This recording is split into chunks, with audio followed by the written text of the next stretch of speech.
searching. I'm looking for someone to give about me. I'm looking, I'm searching. I'm looking, I'm searching. I'm looking for someone to give about you. I'm looking, I'm searching. I'm looking, I'm searching. I'm looking for someone to give about me. I'm looking, I'm searching. I'm looking, I'm searching. I'm looking for someone to give about you. It's from the love that's in me. I love the love. I am so grateful for the enemy, but yet they still attack me with the envy. They're trying to clog my drain, leave me empty. They say I'm honored every week. I say humbled and grateful, not to feel weak. Let the church speak. I'm on the wall, but they just... Grand Rising family, happy Saturday. My prayer is that everybody is doing well, healthy, and whole. And if you're having some challenges, that you tap in with people that can assist you. You understand that you know the village is here for you and that you can have community around you during that time of need. I'm Sista Afrika. I'm so excited to be here this morning. Special shout out to Brian Gorman of Custom Resources and Diversity for creating this platform. You're watching Live with Sista Afrika, the Chicago Community Activism Podcast. And I'm so excited this morning.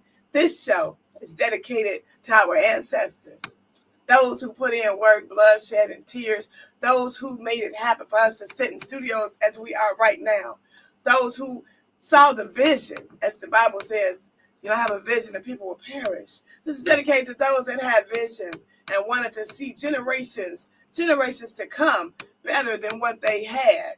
I'm so honored that my parents are a part of those who had vision and leadership. I dedicate this show to the late, great Reverend Dr. Kwame John Porter. That's my father. My father passed in 2019. He was a man of great service and great integrity. And my father was a pastor. He was an educator, a professor, an organizer. He ran for office. Reverend Dr. Martin Luther King sent him a telegram when he was in the army in Germany and told him that it's a lot going on in the States. We need your leadership. And my father was the first Southern Christian Leadership Conference president for Dr. King. Then he would come to Chicago and be one of the founders of Operation Push under the leadership of the great Reverend Jesse Lewis Jackson.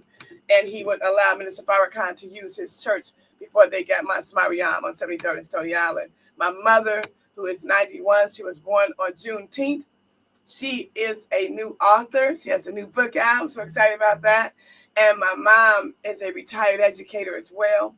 My mother taught at Literacy Chicago, teaching adults how to read. My mother is still very active with the Alfreda Wells Civic Duster Club. This is an organization, the only of its kind, that preserves the life and legacy of the Ida B. Wells. So I am in a seat, not because of myself, but because of the great creator, our God, and my parents. Without further ado, I want to get to our guest. Our guest is no stranger to the world. I am not going to say Chicago. Our guest is from Chicago. He's going to get more into what he has been doing in Chicago and his legacy. I'm so honored that he said yes to be a guest. Once you all welcome our brother Tree in the building. How you feeling this morning? Good morning, Africa, Sista Afrika, and good morning, Chicago. Now, you and I haven't talked previously just for me to come today. I brought a book that your father gave me October 4th, 2011. The first day I met you, 54th and Greenwood. Yes. I just want to show you. This is just two. He gave me two books, signed them. I passed this book out, the big one, to players and parents. Now, we didn't talk today about your father. And so this is how we're connected. We talked earlier about this connection of people. Yes. We're all connected. Yes. Your brother was there. Oh, yes. Not John, the other brother who I coached his son. Yeah. He told Joe, I don't want to play with nobody but Tree. That's what he told him. I had him playing me at Hyde Park and other places before he was deceased. So we're all connected. Wow. Your father, to go back to that, I was 19, 20, or 21. They were men in Chicago, black male violence. That's the small version. Wow. That's the reference book where you can read that to find out what's in the big book. That's a study guide. That's right. And I pass these books. I've been passing books out to my And I players have a for quote on the years. front of my father's book. Yeah. Thank And we you for never bringing it. talked about this. No. So this is how the Creator works, and I'm blessed to be here. I give every day. I give gratitude when I wake up, Amen. affirmations. Oh, yes. How can I do better today than I yes. did yesterday? Oh, yes. And that would have been my goal since I found out how to do that. Yes. I think I was 40. I wasn't a man until then. I'll admit that. I made so many other mistakes, but I was blessed to meet other men on my journey, because that's what this is. Oh, It's ups and downs. You have your high road, your low road. Absolutely. And so Dr. Porter and other men were Yes. bringing teenagers and young adults to the Lutheran School of Theology. That's right. On That's Saturdays. Right. Now, a lot of these guys, brothers, were borderline college, borderline street life. I was, at the time, 18, 19, I was married at 18 after high school. Wow. So I was working a job at that time, $2 or $3, and playing a lot of ball all over the city. Wow. And then at this juncture, I met a man named Harold Baskin. Oh, yeah. Who we became lifelong friends. But he's doing one thing in Inglewood, which I wasn't doing where I was. But and then years later, I coached his nephew. Oh, wow. As I got older, these men the boys I grew up with would bring me their son and grandson. So Harold Baskin was a community activist in the Inglewood area, ran for alderman. Yes, he did. I always support him. And then when I started with the Kennedy King in '85, that's when I was. Flash forward, I went to Kennedy King out of high school. It's called Wilson Junior College then. Wow. And I got cut from the basketball team. But because I had this certain kind of energy and, whatever I'm thinking, because I was from Hales, I was one of the best players on Hales team, naming the paper. And he got on his Hales. Well, I always represent when I go out to people, because Hales closed in 2016. And by the way, we went downstate that year. It's on YouTube. We lost on a last second 94-foot shot by can't think of the team name now. They're from Rock Island. It was a crazy game. After the game, the coach came and talked to our players. It was a riveting experience. Wow. When you lose downstate. Now wait a minute, Trey. Okay, you jumped right in, and thank you, because you have already answered some of my questions. I love it. When you have a guest that comes in and they get so much knowledge and information, they just spew it out. I love that. Give us some background. Where did you grow up in Chicago? Where did you go to elementary school, high school, college? My father lived at like 113 East 56th Street, near around the corner from Chopping African Methodist Church, where my family is members of that church from New Orleans. So all of my family on my mother's side is born in New Orleans. My grandmother, my mother, my grandmother's sister's family, and my father's born in East St. Louis. So I lived with my father. My father died when I was 3. But my grandma lived at 5521 Prairie, a couple of blocks away. So I was with her on the weekends. My sisters raised me at 4529 Vincennes, right down the street. So my first library card is from Paul Branch. I love the library. I learned how to swim at 51st Street Y. It's not there anymore. I went to Forestville grade school. So Forestville. Now those two women, June Jackson, Doris Jackson, were like 18, 19 years older than me. They were already in college. They were going to be school teachers. My sister June taught school at Raymond School for 40 years. That's my mother's name, June. And my sister Doris, June died a few years ago in 97. My sister Doris still alive in 97. She went to DuSable with her friends. My sister June, she tested out. She went to Flower, way on the west side. My other sister didn't want to go. She wanted to be with her friends, DuSable. So I found this out later from June. After I'm older, talk. You went to Flower? Because I was just over there at Raby. They called me for this game between Crane and Raby. That's by Garfield Botanical. You went way over there with no Dan Ryan, with no, man. So the dedication. So the Dan Ryan wasn't there then? No, not when we were coming up. Wow. I was in high school when they was building the Dan Ryan. At Hales. I was like a junior or something. At Hales. So anyway, I find out she makes this trek to become later the woman she is, the first black woman at Roosevelt University in the chemistry department, a chemistry student. She was taking tests. She knew one formula.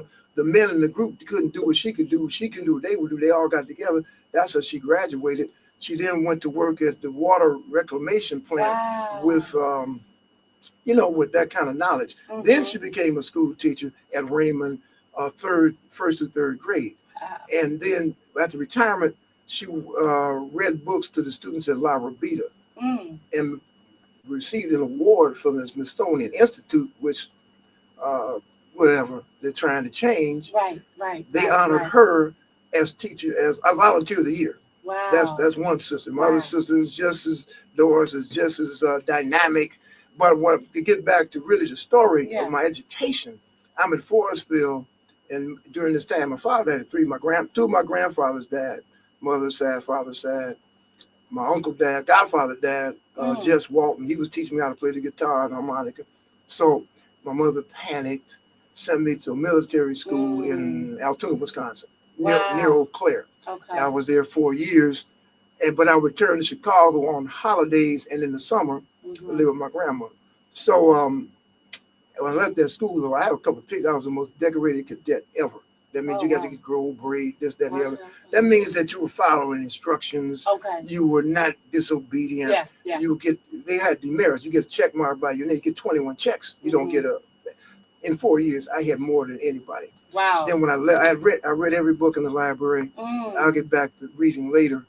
And then I played every sport, as a quarterback in football, basketball, baseball, volleyball, track. So every sport. Listen, I tried to tell y'all who the guest was. Okay, Chicago legend. I got a football scholarship out of that too. School. It wasn't really a scholarship, but it was a private school, St. Bede Academy in Peru, Illinois. The priest came by my house, 3 of them. I remember Father Victor was the principal, Father Theo. I remember their names because they talked to my grandma and my mother. And so in my head, because other schools, Marvin Military Academy, I could have went there in Aurora, but I don't go to military school no more. Prairie du Chien in Wisconsin, I could have went there. Campion, another school in Minnesota, but I don't want to go military school. So went to visit the school, and I think these priests knew what they were doing. The first thing they did, they took me to the football field. And the football field, and the baseball field, and the tennis court, and the track, it was like in a college. And I went to the gym, and then the library, and I'd read every book in the other school's library. I remember I made that remark, I'll never read all these books, and they started laughing. So to get to that school, I had to take an entrance exam on New Orleans, and so I aced that out. I go to the school, and I mentioned when he said in for perfectum, they put me in classical studies. So I had 2 years of Latin, a year of Greek. I had left the school, so these are classical studies, which they're trying to get rid of now. I had Latin and Greek, and like a real prep school. When they say prep school now, they're talking about basketball. But these are prep schools to get you to go to college, to prepare you for life, any college in America. So most of those young men there went to Notre Dame. And some of them resented that because their brothers went there. They didn't want to. That come to, I don't want to go to Notre Dame. So they would go out to other schools. So to say that, one of the reasons I didn't last at that school, the first school I went to was integrated. I remember I was at Forestville. It was all black. I was going to ask you about that. But one thing about Forestville, and I went there when Dunbar was on the side street. Dunbar was at Forestville was the biggest public school in America. We know it was in the state of Chicago, but it might have been in America. Biggest public school. They only went to school like half day for some of them. Not when I was there, but Malcolm Hemphill, a very famous Hall of Fame referee, I was with him Tuesday. He's in a group called the Slow Breakers, which I didn't want to join because I'm still playing ball. They're in it. Conrad Worrell was a big movement shaker. Earl Smith. These are the kind of people. So Malcolm, who was a friend of my sister's when growing up, I didn't know. I heard him talking on the phone, Bunny. I'm thinking Bunny is a chick. Bunny's a woman. I didn't know he was Bunny till 40, 50 years later at a funeral. Malcolm Hemphill. Now he taught at Forestville.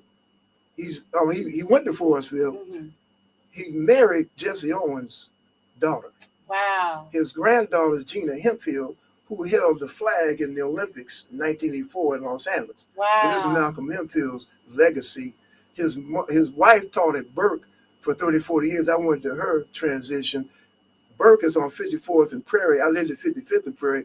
All those Burke boosters were my teammates in the little junior leagues. Burke became Vincent's Upper Grayson, which became Diet.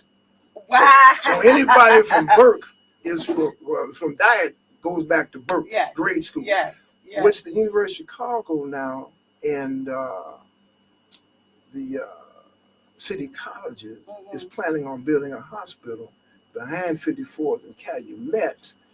Because I'm on the Washington Park Advisory Board, I found this out to hook up with Malcolm X for nursing, not nursing, but a hospital type, and for hopefully the residents to get jobs. But in the meanwhile, it's to the University of Chicago. Yeah. But if that's the case, I question them, why Malcolm X? Why not use Kennedy King? So these are the plan, long-term plans. But that's what they're planning on for that neighborhood. And so, in going to Forestville with Malcolm Hempfield's story, he then becomes a coach at Marshall High School when they won the first black team to win the city was Marshall. Hempfield's an assistant, is a teacher over there, an assistant coach. And then DuSable, of course, is the first black team to go downstate in 54. Right. And they lose. And I'll get back to that later. So I'm at Forestville. I'm doing good there. Yeah. I don't want to say this word, but years later I thought about it. Teacher's pet, because all the time they would have me clean the erasers, get the chalk, do the blackboard. I'm in all the spelling bees. He was the same. I didn't realize this till later because I was getting good grades and I never caused no problems. I only got in a couple of fights, guys would bully me and I would fight back. Just stand up for yourself. Yeah. I didn't know then what I know now, of course. Yeah. But I'll tell you about the spelling bee I went to. Third grade, Miss Cheney was the teacher. Yes, Miss Cheney. Because anyway, they mispronounced the word. G-U-N, gun. It was supposed to be gum. I misspelled it. I go back to my seat. They was doing this. See you at 2. They were gonna beat me up because I misspelled the word. She said, "Oh, he didn't hear it." See what I'm saying? Yeah. So like Forestville, you come out of school. I don't know if this happened to you. They have a big circle. Push 2 people in. You got to fight. What? I never did that. This is public school. I never did that. 3rd, 4th grade. What I would do, I look at them and I would go home. Then I start running because I could run home. So I ran home every day from school because I ain't fighting nobody. You ain't making me fight. I only fight on my terms. Right. So one day, my sisters locked the door because they own the building. They buildings too. It's still there. That building's still there. I can't get in because I got the steps there. I got to go back down. So anyway, years later, I'm in a barber shop. Guy got a son. He needs to play on the team. I got an all-star team. Jamal Johns. Put him on my all-star team. Cox cuts him. He can't play at King. He's not playing with me. That's what we're going to Simeon. Go to Simeon. Okay. He don't play basketball, but he comes the football quarterback. Scott puts him as a quarterback. So those men at barbershop, they love me. Now, so I'm in there one day, they're talking, "Hey, where you from?" I said, well, I lived in 2 neighborhoods, 45th and Vincent's and 55th and Prairie. They said, 45th and Vincent? Where'd you go? I went to Forestville. I said, but it was some crazy experiences. I loved it, but I ran home every day. They had to buy me my sister's husband bought me a punching bag. That's how I got to be a boxer. I had a punching bag. Wow. So they say, so meanwhile, one of the barbers is down there. They said, Tree, look down there. The guy was crying. I said, who, Tree? They said, who? I said, well, one of them name was Kenny. And he got up, he's crying. It was him. I knew you were going to say And then that. we hugged each other. I hadn't seen him in years. They chased me home from school, but it helped me learn how to get fast. In battle. Well, I got world-class speed. I found that out playing football and running track. I set a record at 220 at Winamax Stadium. I'm a senior night. I don't have 3 track meets, but I set a record in 220 my senior year. Wow, look at the setup. With borrowed track shoes. My mother wouldn't buy me no track. So I ain't long. That's another story too. Wow, wow. What is your birthday? October 24th. Scorpio, 0 degrees Scorpio, Leo rising sign, Gemini moon. Okay. So I had my chart done years ago. So I used to deal with astrology all the time. Matter of fact, I read it today, and it was talking about practicality and if you want to have a friend, be a friend. Come on. Listen. That's a real word right there. And for me, being the kind of that Scorpio mentality, I can make friends rapidly and keep friends for life, but I'm a loner. And so I can be alone. It's no problem, because when my mother sent me away to that school, I had to ride the train by myself. I was 8 or 9. Wow. 360 miles. We called it the 400. It was down at that time. We called it on 12th Street. Years later, we taught it on Rock Island Railroad on 63rd Street. But that was another train. But anyway, when my grandmother came to Chicago, and she came here in 1915 from New Orleans, that's where she went. 12th Street was a big train station, sort of like. And then she came, they put all those in that migration. She went south to 37th and Giles. That's where she started. Then she moved to 55th and Prairie. Back then, King Drive was Grand Boulevard. Then it became Then it became South Parkway. Right. Then it became King Drive. And so in these travels with going to these schools helped make me. That's why I'm riding that train by myself. I'm doing things by myself. I'm going up by myself. And so, with my sisters, let's say I couldn't bring home bad grades. I did bring home Listen, you done gave us so much history. I mean, from schools to sports to family to people to quotes, to be a friend, you have to have a friend, you have to be a good friend. Who are the people that mentored you? Well, in sports, my sister's husbands, one was John Morgan, was a Chicago policeman. And years later, I questioned him. He was a policeman for 30-some years. I said, "Did you ever pull your gun?" He said, "No. We're trained not to pull weapons." He never pulled his pistol. Wow. While he's on the force. Wow. And the other man, Richard Walton. Now, John had nephews. He used to take me to wrestle with them all the time. And Johnny and Lenard, I'll never forget it. Gene, I'll never forget that. He helped me with physical struggles, learning how to be fit. The other man, Richard Walton, June's husband, is in the Hall of Fame track. And he's an ex-Phillips grad, University of Illinois football player, a Korean War vet. And that's when I used to question him about the war. And when I first came home, I was a little kid. He wouldn't talk to me about it. But years later, he gave me insight. Wonderful. About how he had survived during the Korean War. Yeah. Come back home, GI Bill. Has a wife and child. He gets a job with the War Department. When he goes back to school, Illinois first, they live in Stateway. Then they moved to 57 in Maryland, but the University of Chicago was buying that property up. So they moved to 72nd and Clyde, which he became the first black family living out there in South Shore. And then she's teaching in Raymond. So she got her sons there. When they send the son to South Shore, Chucky, the youngest son, the teacher's talking about, well, no, he went to Bryn Mawr. You can't do the work because he was at Raymond. Dave, you can't. And all that kind of mentality. White teachers trying to give him a hard time. His mom was a school teacher. And to say that, I brought home a bad grade, a U, unsatisfactory. He had U's that time. We read U in mathematics. And they saw that. Well, they were also disciplinarians, but I'm just saying they wouldn't accept that U. Well, what happened years later, I figured, why was I failing? Well, my teacher name was Miss Bolar. And I used to look at her all the time, dressed to the nines, fabulous. And so years later, when I met Dr. Errol Pace and Anderson Thomas, who taught, taught in Forestville. After I left, I asked them, "Do y'all know Miss Bolar?" They started going on. Yeah. That's why I failed 2A arithmetic. But after that, they had me doing the timetable, 12 by 12, 13 by 12. Andy Thompson. That was my professor at Northeast. They're the ones that started my program, Athlete Selections Incorporated. That's why I'm here today. Tell us about the program. They started me out. Athletes? Well, Athlete Selections Incorporated. We're telling about the mentors. So I got John Morgan and Richard Walton. But in sport, the real sportsman, Richard, he put me on his men's team when I was 19 years old. This was later. But Sweetwater Clifton was a mentor to me. He was the first black in the NBA.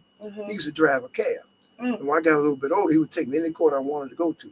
But before that, it was Art Hicks, one of the great players in Chicago from St. Elizabeth. He used to take me to different courts. 71st and King Drive, Myring Playground. So I was a little kid. I didn't play. I just he said, stay on the fence. Will Chamberlain was there and Casey Jones in Chicago. That's why I said we got 10 records. Forget the records in New York. Oh, for we sure. Got, and they're great. We got 10 of them. And that was one. Sure. You got NBA players and other guys standing around the bench, a fence to watch play. So Hicks, Sweetwater Clifton, other Globetrotters, because back then you didn't get the scholarships you got now. So Okay. those men were still in the neighborhood who were players, older Okay. guys. Troy Logan was a Globetrotter. Charlie Gann was a Globetrotter. He became a coach at Dunbar and Inglewood. Troy Logan saw me play. I was 11 or 12. He said, "Oh, you play like me. You real fast." He would come down and watch me play and critique me. Then he would go down and dance in Washington Park. Here, the older people were dancing. Oh, wow. So Troy Logan and Charlie Gann, these are Roosevelt Hudson. He knew my mother. He was a Globetrotter. So I was just blessed to be around great players. And in Washington Park, the professionals who were there, Herb Brown became a winning coach at Phillips High. He won the state. He was my gym instructor. Mr. Stinson, Charles Stinson, was an instructor for me. He became when Hirsch won the state championship, he was their coach. So there were people like that instructing you. These were professional people. Al Avant, he played. I mean, how he knows all these names and rolls them right off. Well, just like I remember that date, October the 4th, when I got you, I bet you, some things stay in my mind. Yeah. So these. And then, of course, we know each other through my cousin Twine. Oh, my goodness. Well, let's talk about him. I'm going to meet him later, 11:30. We're working out. Oh, nice. Antoine Jones from Gordon Tech. Yes. He was embittered for a while because they had a great team, but he wasn't getting the minutes he wanted. They got Tom Clansman, who I coached. Tom Clansman used to leave the north side to come play with me at Robichaud Park. Okay. That's how, we had a thing. Jason Bay never came, but Antoine Gillespie from that team did. Now, I met Twan a little bit later. He's going to college. He's in college, but he's in high school. Right. Because that's when I worked at Kenny King. So this is in the 90s. Oh, yeah, because he used to play up at Kenny King. I got him a scholarship to Youngstown State in Ohio. And there was a black coach, friend of mine, Floyd Kerr, the twins, Floyd and Lloyd Kerr, were brothers coaching. And so, because a lot of people don't know about scholarships. Yeah. If you're good and they can fit you into something else that they ain't got, so they had him running track. He has world-class speed in the 880. But he didn't want to do that. But he's on the basketball team, but he's disappointed. He leaves. Then he goes to Alcorn. Right. And so he's a basketball vagabond, which I was too. I have no problem with that. That was where his heart was. There you go, his passion.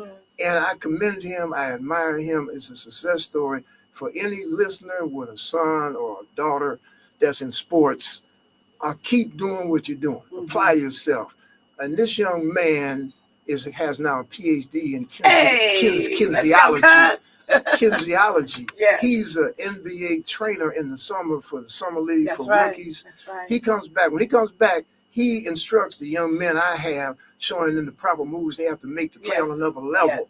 Yes. He gives his time. He's a volunteer. He's a great individual, great human being. Oh, yeah. But he had an up and down. Like I said, it's a journey. It's a marathon. It's not a sprint. That's right. You're in a marathon race. That's right. And he's gone over the top. Oh, man. He's exceeded everything. Oh, man. He has a PhD in his passion. That's right. And he's still with sports. So I got to commend him. I'm glad you brought it. I would have forgot. Glad you brought that up. Because every day somebody will ask, how many people have you helped? Oh, man. I couldn't. I don't try to keep. There was one time I had a list, and I forgot about that. Do you remember Aaron Boyd, Lefty? Oh, yeah. Well, I met Lefty through Roscoe Foreman and Jimmy Collins. Okay. Roscoe Foreman was a lawyer who did Kevin Porter's contract. Kevin Porter was a great basketball player from DuSable High School. Okay. Kevin and I grew up. We played against each other in the Rosenwald building. The Cracker Box had a gym there. We would play each other. So anyway, Kevin gets ready to go pro. Now, Kevin went to St. Francis in Pennsylvania, where he met Norm Van Leer. Okay. So Norm Van Leer in the NBA helps Kevin. Now, there's two other guys from DuSable there too. Larry Lewis, Moon Cookie, who made his transition recently. Dr. Leonard Murray. You heard of Leonard Murray? Oh, yeah. He's a judge. I'm sorry, Judge Leonard Murray. So, I see him all the time. So Leonard Murray, Moon Cookie, Larry Lewis, Kevin Porter, all the same college. Wow. And now Kevin gets in there, Van Leer, sees how good Kevin is, boom, he's in the NBA. Kevin Porter was a leading assist man in the NBA until Magic Johnson. Wow. He had more assists than anybody. That's how good he was.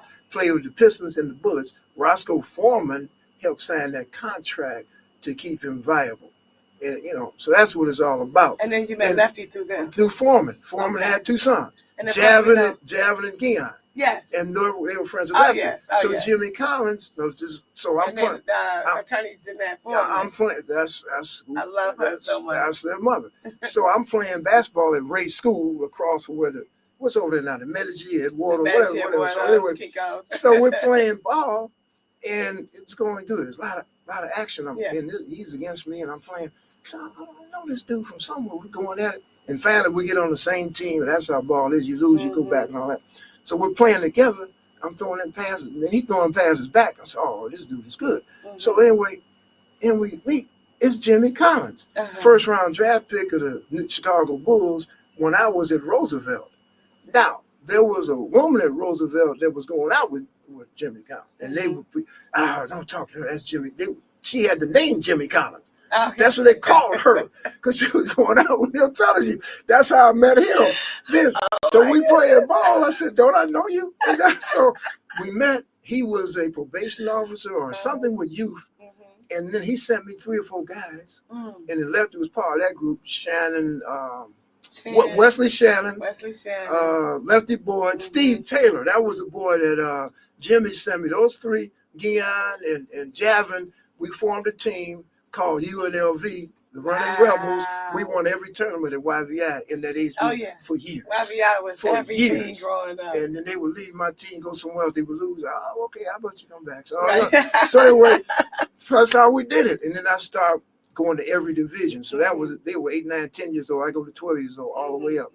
So, and then whoever I got, I was trying to get into school. So lefty, I got in Robeson. I was going to be the Rosen's frost-off coach. I coached them all summer. We beat Simeon. We beat everybody that summer. One time, we was at Diet. This is how you got to know the history. Diet used to have used to be part of District 2. Oh, it was, remember they had a swimming pool? Yes. Part of District 2. Mr. Jackson, Oscar Jackson, ran the free frost-off tournament. That's what I'm trying to bring back. There's nothing free anymore. Nice. So all the schools would come. So Redmond, when I was at DuSable, the coach, Lester Wright, principal, got rid of Lester. So I leave with Lester. I'm in between jobs, so to speak. So Redmond gets me. I'm coaching Roseland's frost-off. The whole starting team, they're getting ready to play Simeon that Saturday. The whole starting team goes to Great America. Wow. They leave me with the rest. We beat Simeon. Wow. We beat George Stanton, who went on to coach with me. So it became a rallying cry. Oh, that trade beat Roland. So I'm going to get the Rosen frost-off job. But the principal wouldn't hire me. So I got them over anyway. Lefty, Polk, all the guys who played for me, they were from Avalon Park. Polk, and they played for Marty Murray, Tremaine Byers, Polk, and all them. So they slammed Lefty's locker shut, boom. Because Rosen like a neighborhood school. They don't know. So he cried.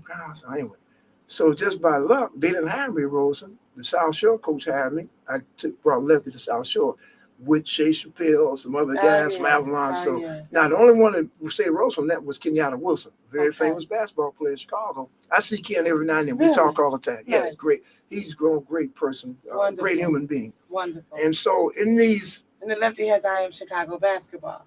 I wear his shirt every now and then. He has that. On that particular day, by accident, people were driving by. Mel Davis in the car, talking about a mentor. Mel Davis used to be at the Globetrotters. Dunbar High School, went to Tennessee State. He won 3 consecutive NAIA championships at Tennessee State because they wouldn't let a black school in. But when they did, John McClendon, one of the greatest coaches ever, he's in Mount Rushmore, because he talked to me. I learned from him. Yes. And I talked to your father about it. McClendon went to Kansas University. His parents brought him there to be under James Naismith, who invented basketball. That's right. My dad talked about him all the time. So McClendon leaves there, goes to Tennessee State, becomes a great coach, goes to North Carolina Central. Now, they played a game with Duke on a Sunday with the curtains drawn because the Ku Klux Klan was in church. They didn't want nobody to know. Blacks playing whites. This is in the 50s. Wow. They beat Duke every time they played them, every Sunday. Wow. Black school. That's deep. North Carolina Central, who Sam Jones, a famous Boston Celtic player, came from there. So McClendon developed Sam Jones. Then he goes to Tennessee State. They went 3 consecutive players. He develops Dick Barnett, who had a PhD also. Dr. Dick Barnett played in New York Knicks. And then Mel Davis, some other players from Chicago went there. And Gary Porter Merriweather from Gary. I can't name them all right now. Let me ask you this as we come to our close. What do you say? Oh my goodness, you've gave so much information. What do you say to that young person? You know, Chicago's a tale of 2 cities, you know? You got certain parts that it's thriving, you have some parts that are challenged. What do you say to that young person that's riding the train back and forth because they have nowhere to go? and they don't know they have support, or they may not really have support. What kind of advice do you give? Well, that's a question, Africa. We're getting into the social dynamic, which, and then when you have been in the game a while and you see things change, and then coaches now have to be that guideline. Like, it's more than being a big brother. That's it's right. an extra parent, That's right. an advisor. That's right. Mentor. And yeah, they have to cover a lot of bases. So the young person who's traveling like this is homeless, and I've seen a lot recently about homeless children in high school excelling. Yes. They're going beyond what they ever was expected. I'll put it like that. Yes. And so all I can say is keep striving, keep pushing, don't ever quit, don't ever stop, and develop your own mantra. Like I'm saying, when I wake up in the morning, right now, make sure everything, well, first I'm praising the Creator. Oh, yeah. But I'm also trying to say, I don't want to say, I do this. Don't make the same mistake I made yesterday. That's right. Or get my language together. That's right. Do not use bad language. I break that by 10:30 though. Yeah, but don't use bad language. And keep striving, keep your passion. Don't ever quit. That's right. And then you have to surround yourself with successful people. So if you're down, if you're writing, if you're doing that, you have to find where's successful. You got to know somebody that's doing something that's successful. That's right. You hit your wagon to a star. And that's how I got involved. I told you, Andy and Paige started me. Athletes for Excellence Incorporated. This is back in '78. They started me. By the time Paige becomes president of Kennedy King, he hires me.